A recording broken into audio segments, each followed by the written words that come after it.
मौत के ताल्लुक से महफिल को सजाया गया है। मेरे अज़ीज़ों, आप हम बाखूबी जानते हैं कि जो इस दुनिया के अंदर आया है उसे एक दिन वापस जरूर हो जाना है। जिसे रब ने इस दुनिया के अंदर भेजा है एक दिन उसे इस दुनिया को छोड़ करके जरूर जाना है। कुरान मुक़द्दस में रब तबारक व तआला इरशाद फरमाता है, मिनहा खलक़नाकुम व फीहा नुईदुकुम व मिनहा नुखरिजुकुम तारतन उखरा। रब फरमाता है कि हमने तुम्हें मिट्टी से पैदा फरमाया, हमने तुम्हें मिट्टी से पैदा फरमाया और एक दिन हम तुम्हें मिट्टी के अंदर ही मिला देंगे और फिर दोबारा से तुम्हें मिट्टी से उठाया जाएगा। ये रब कुरान मुक़द्दस के अंदर फरमा रहा है। आज हम और अब बाखूबी देखते हैं और जानते हैं कि जो इस दुनिया के अंदर आया उसे जरूर इस दुनिया को छोड़ करके जाना है। मेरे अज़ीज़ों, आज हम और आप यहाँ पर बैठ करके हम और आप यहाँ बैठ करके दूसरे मरने वालों का जिक्र कर रहे हैं, दूसरे जो इस दुनिया से चले गए हैं उनका हम जिक्र कर रहे हैं। लेकिन मेरे अज़ीज़ों, जिस तरीके से हम मस्जिदों के मीनारों से दूसरों की मौत का ऐलान से समाअत करते हैं, मस्जिदों के मीनारों से जो सदाएं हम दूसरों के मरने वालों के नाम की अपने कानों से समाअत किया करते हैं, लेकिन मेरे अज़ीज़ों, आज हम दूसरों को मरने वालों को याद करते हैं, दूसरों के मरने का ऐलान हम मस्जिदों के मीनारों से समाअत करते हैं। वो दिन दूर नहीं है कि एक दिन वो भी अनकरीब आने वाला है कि लोग हमें भी मरने वालों में शुमार करने लगेंगे। आज हम एक दूसरे के पास में बैठा करते हैं, बातचीत किया करते हैं, एक दूसरे को देखा करते हैं, अपनी जबानों से अल्फाज बोला करते हैं, लेकिन मेरे अज़ीज़ों, आज हमारी नजरें दुनिया की रंगीनियों को देख रही है, दुनिया के बहारों को देख रही है, दुनिया के नज़ारों को देख रही है। लेकिन मेरे अजीज, वो दिन करीब है, वो दिन दूर नहीं है कि जिस तरीके से आज हम मरने वालों को याद करते हैं, एक दिन ऐसा भी आने वाला है कि लोग बाद हमारे मरने के हमारा शुमार भी मरने वालों में करने लगेंगे, मरने वालों में हमारा शुमार होने लगेगा। तो मेरे अजीजों, आज आप और हम गौर व फिक्र करें, अपने गिरेबानों में झांक करके सोचे कि हमने जिस अंधेरी कोठरी में हमें जाना है, आज इंसान किसी पार्टी या शादी के अंदर जाता है, कहीं सफर में जाता है, उसके लिए तैयारियां करना शुरू कर देता है। किसी सफर के लिए जब रवाना होता है, उससे पहले, सफर में जाने से पहले कई दिन पहले से तैयारी शुरू हो जाती है। लेकिन मेरे अजीजों, हमने कभी ये सोचा है कि हम जब सफर में जाते हैं, वापस आ जाते हैं, किसी शादी या पार्टी में जाते हैं, वापस आ जाया करते हैं। लेकिन मेरे अजीजों, वो कब्र के जिसके बारे में उलमाए किराम की ज़बानी आप बारहा सुनते रहते हैं, किताबों के अंदर हमने पढ़ा है कि वो कब्र के जहां एक बार जाता है वहां से फिर वापस नहीं आता है। आज सफर की तैयारी के लिए लोग इंतजाम कर रहे हैं, तैयारियां कर रहे हैं, शादी पार्टी में जाने के लिए बड़े अच्छे अच्छे कपड़ों का इंतजाम कर रहे हैं। लेकिन लोग जानते हैं शादी में जाने के बाद में वहां से वापस भी आ जाते हैं। लेकिन मेरे अजीजों, कि उस कब्र की फिक्र हमने कभी की है कि जहां जाने के बाद में लोग वापस नहीं आया करते हैं? वो कब्र हमें पैगाम देती है, वो कब्र हम तक अपना पैगाम पहुंचाती है। ए दुनिया में चलने वाले इंसान, ए दुनिया में अकड़ करके जिंदगी गुजारने वाले इंसान, ऐसे अपनी ताकत पर घमंड करने वाले इंसान, अपने जिस्म पर अकड़ाने वाले इंसान, जब तू मेरे अंदर आएगा, अगर गुनाह की कठरी साथ में लाएगा, सिवाय अंधेरे के कुछ तुझे नजर नहीं आएगा। वो कब्र पैगाम देती है। ए दुनिया में चलने वाले इंसान, अकड़ करके जिंदगी गुजारने वाले इंसान, अपनी ताकत पे गुरूर करने वाले इंसान, जब तू मेरे अंदर आएगा तुझे अंधेरा नजर आएगा। अगर तू मेरे अंदर आना, चरागों की रोशनी का इंतजाम करके लेके आना, एक बल्ब को रोशन करके लेके आना। अब वो पैगाम किस तरीके से देती है? ए इंसान, ए मुसलमान, दुनिया में जिंदगी गुजारना, नमाजों की पाबंदी करते रहना, रोजों की पाबंदी करते रहना, अल्लाह के कलाम को पढ़ते रहना। कब्र ऐलान करती है, जब तू नमाजों की पाबंदी करेगा, कुरान की तिलावत करेगा, तू मरने के बाद में कब्र में बाद में आएगा, रब तबारक व तआला तेरी कब्र को पहले रोशन फरमा देगा, पहले रोशन कर देगा।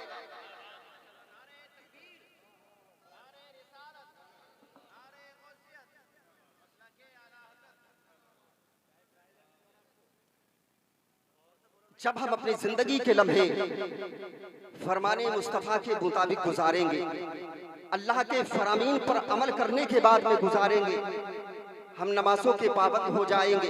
फिर कसम खुदा की मुसलमानों, जब हम कब्र में जाएंगे वहां पर हमें रोने या गिड़गिड़ाने की जरूरत पेश नहीं आएगी, वहां पर किसी की मदद मांगने की जरूरत नहीं आएगी। सुन्नत रसूल के मुताबिक जिंदगी दुनिया में गुजार के जाएंगे, बेड़ा पार कब्र में मदीने वाले मुस्तफा फरमा देंगे, मदीने वाले मुस्तफा फरमा देंगे। लेकिन ये जब होगा कि जब हम दुनिया में जिंदगी गुजारेंगे, जबानों पर नबी नबी के तराने होंगे, हम लिबास पहनेंगे, लिबास में देखने वाले लोग दूर से कह देंगे ये कोई और नहीं, ये दुनियादार नहीं बल्कि नबी का जो है दीवाना जा रहा है। हमारे किरदार को देखने के बाद में लोग कहेंगे ये कोई और नहीं जा रहा है बल्कि ये नबी का दीवाना जा रहा है। हमारे घर के बच्चों का जब हमारा किरदार ऐसा होगा, हमारे किरदार को देखने के बाद में हमारे घर के बच्चों का किरदार सुन्नत मुस्तफा के मुताबिक गुजरने लगेगा। कसम खुदा के मुसलमानों, फिर हमारे घर का बच्चा दुनिया वालों को पैगाम देगा इस तरह से कि हमारी सुबह जिंदा है, हमारी शाम जिंदा है, हमारी सुबह जिंदा है, हमारी शाम जिंदा है, हमारी दिल की तकलीफ पर नबी का नाम जिंदा है, हमारी दिल की तकलीफ पर नबी का नाम जिंदा है। अब हमारा किरदार अच्छा होगा, हम नमाजी होंगे, कुरान को पढ़ने वाले होंगे, तो फिर हमारे घर के बच्चे भी हमारे जो है किरदार को अपनाने की कोशिश करेंगे। जब बच्चा किसी के यहाँ पैदा होता है ना, तो वो अपने माँ बाप को देख करके बड़ा होता है। इसलिए उलमाए किराम फरमाते हैं कि सबसे पहला मदरसा अगर बच्चे के लिए हुआ करता है तो वो माँ की गोद हुआ करती है, वो माँ हुआ करती है। सबसे पहली उस्ताद अगर कोई होती है बच्चे के लिए तो माँ हुआ करती है। माँ और बहनें हमारी इस बात को कान खोल करके समाप्त करें। मेरे बुजुर्गों, ये जिंदगी यहाँ पर हमें हमेशा नहीं रहना है।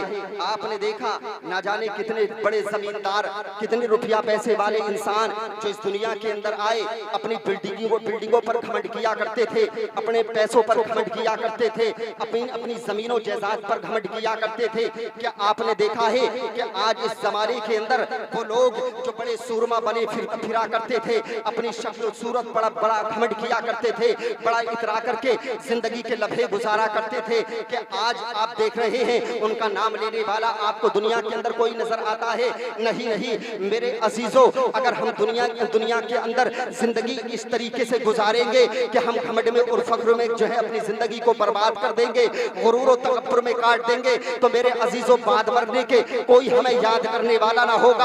हमारे जिस्म को जो है मिट्टी निकल जाएगी, हमारी कब्रों पर कोई जाने वाला ना होगा। मेरे अजीजों, कोई हमें याद करने वाला नहीं होगा।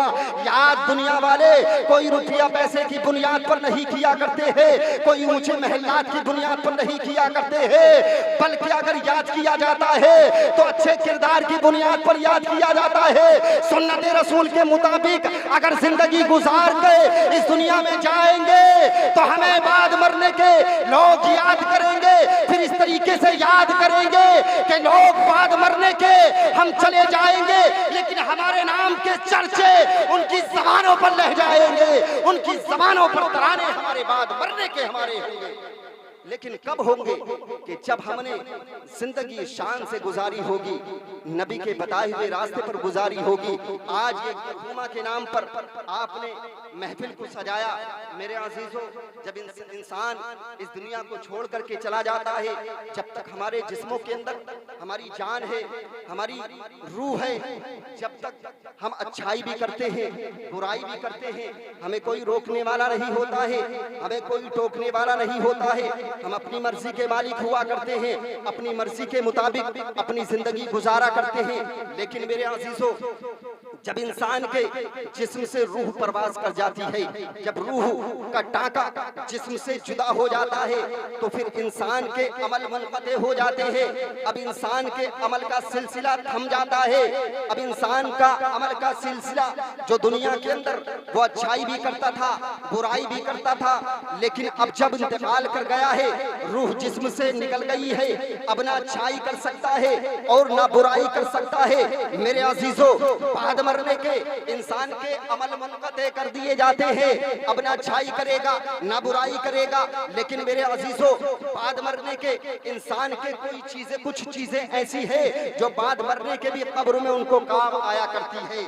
बाद मरने के भी हमारा रुपया पैसा कितना ही हम जो है अपना बैंक बैलेंस इकट्ठा कर ले, कितने अच्छे जो है हम अपने घर बना ले, तैयार कर ले, लेकिन बाद मरने के कब्र में ये चीज काम नहीं आएगी।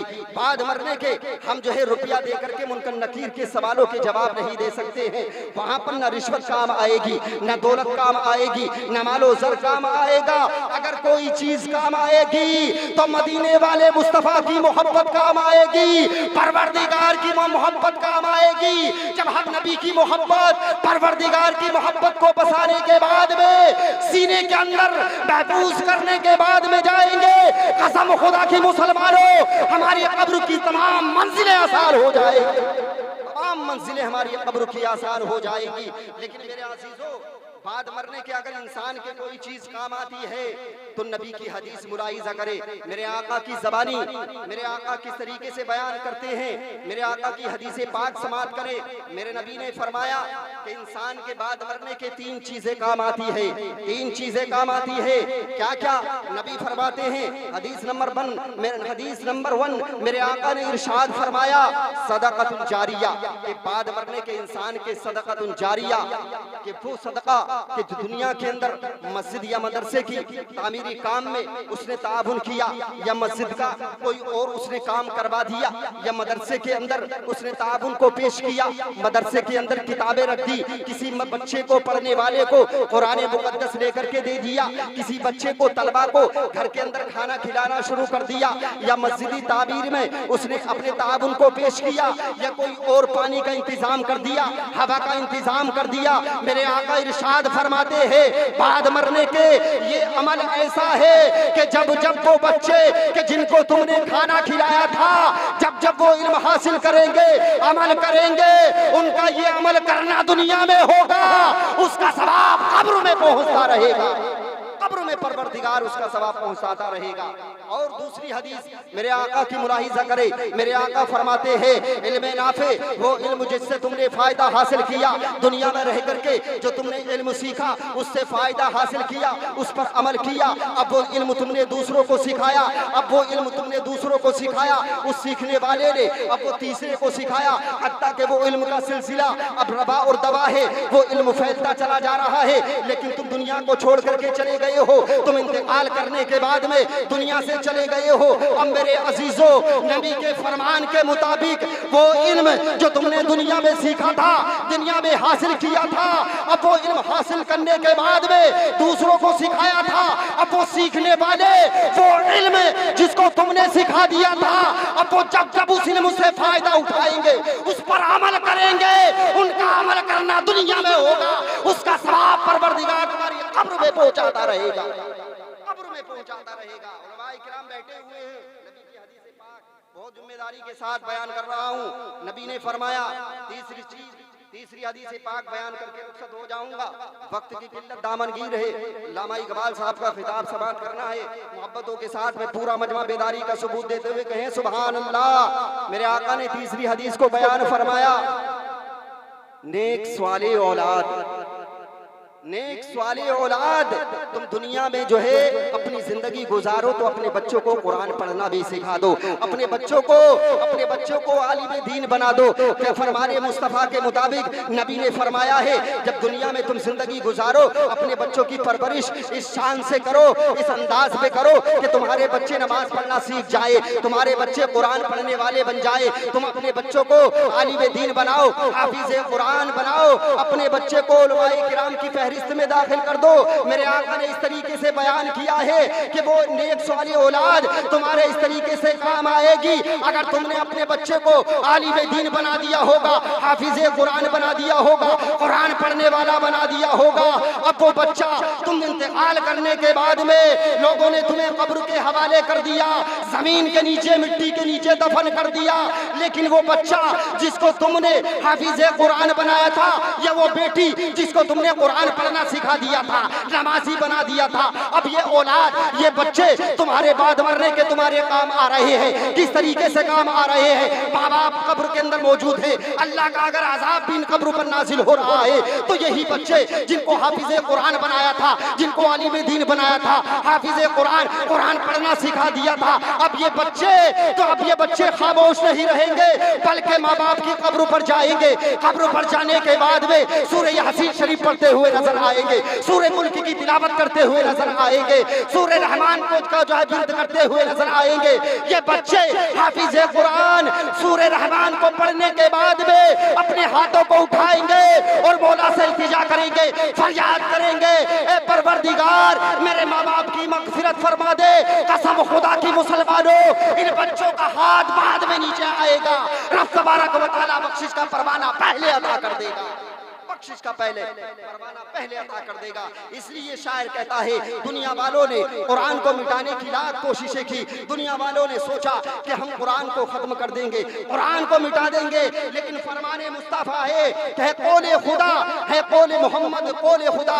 शायर फरमाता है कौले मोहम्मद, कौले खुदा, फरमान न बदला जाएगा, है कौले मोहम्मद, कौले खुदा, फरमान न बदला जाएगा, बदलेगा ज़माना लाख मगर कुरान न बदला जाएगा, बदलेगा ज़माना लाख मगर कुरान न बदला जाएगा। मेरे अजीजों, आज कोई भी जो इस दुनिया के अंदर आया है हमेशा नहीं रहा है, चाहे वो कितना भी रुपया पैसे वाला हो, कितना भी जमींदार हो, कितनी भी ताकत वाला हो, कितना भी शक्ल सूरत अच्छी हो उसकी, कोई दुनिया के अंदर जो आया है उसे एक दिन जो है इस दुनिया को छोड़ करके जरूर जाना है। मेरे अजीजों, हम जिंदगी गुजारे इस शान से गुजारे कि नबी के फरामीन पर अमल करते हुए अपनी जिंदगी के लम्हों को गुजारे। और मेरे अजीजों, हम अगर अल्लाह के फरामीन पर अमल करने के बाद में अपनी जिंदगी के लम्हे गुजारेंगे, नबी के बताए हुए रास्ते पर चल कर के जिंदगी के लम्हे गुजारेंगे, आकाए करीम की सुन्नतों पर अमल करेंगे, कसम खुदा की मुसलमानों, हमारा दुनिया में भी बेड़ा पार हो जाएगा और बाद मरने के कब्रों में भी बेड़ा पार हो जाएगा, बाद मरने के कब्रों में भी बेड़ा पार हो जाएगा। मैं ये नहीं कहता हूँ कि अपने बच्चों को डॉक्टर न बनाओ, इंजीनियर न बनाओ, आप मास्टर न बनाओ, वो तालीम भी उन्हें दो, उन्हें जो है इंग्लिश मीडियम भी पढ़ाओ, हिंदी मीडियम भी सिखाओ, लेकिन मेरे अजीजों उसके साथ साथ उन्हें जो है हाफिज़े कुरान भी बनाओ, कुरान पढ़ने वाला भी बनाओ। क्योंकि मेरे अजीजों, अगर बाद मरने के कब्र पर कोई जाता है तो वो डॉक्टर नहीं होता है, वो मास्टर नहीं होता है, इंजीनियर नहीं होता है, अगर कोई होता है तो यही कुरान पढ़ने वाला हमारे घर का छोटा बच्चा होता है, हाफिज़े कुरान होता है, और यही हाथों को उठाता है, परवरदिगार से दुआएं मांगता है, और परवरदिगार इन बच्चों के सदक़े में परवरदिगार इनके वालिदैन की मग़फ़िरत भी फरमा दिया करता है।